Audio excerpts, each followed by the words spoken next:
Aujourd'hui, on a organisé la première journée du bataillon de Joinville, tout simplement parce que c'est un bataillon qui a une histoire de plusieurs dizaines d'années. Et l'idée, c'était d'accueillir sur ce nouveau site que les anciens du bataillon de Joinville ont connu, d'anciens sportifs et encadrants du BJ, et leur présenter les missions actuelles à la fois du CNSD, de l'École interarmée des sports, mais également du nouveau bataillon de Joinville. On avait à peu près 70 personnes, dont une quarantaine d'athlètes, parmi eux des présidents de fédération, des directeurs techniques nationaux, des directeurs techniques nationaux adjoints. J'ai intégré le bataillon de Joinville lors de mon régiment en 1967-68.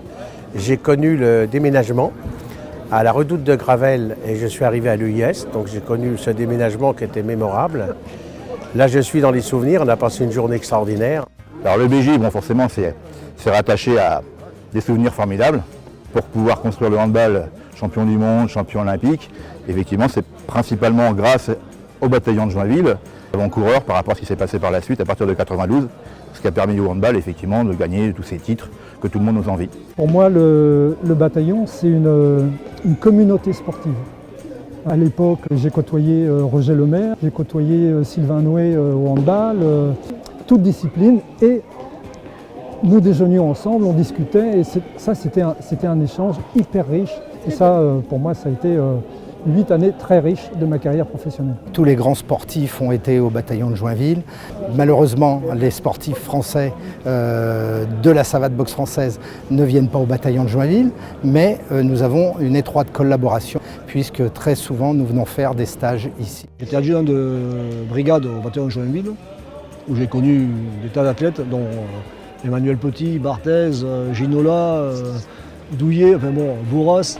Pour moi, le BJ, c'est vraiment un lien entre les sportifs de haut niveau qui avaient vécu un service militaire et les gens comme tout le monde qui avaient vécu un service militaire.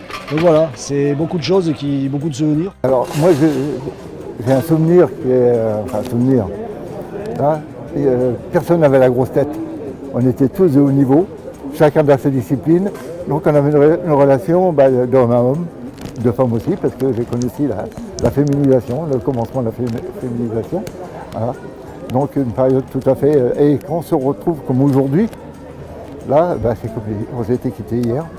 Le bataillon de Joinville aujourd'hui, ce sont 115 sportifs soutenus par le ministère des Armées et la gendarmerie, qui représentent une vingtaine de fédérations, 115 athlètes, parmi lesquels nous soutenons 15 sportifs en situation de handicap.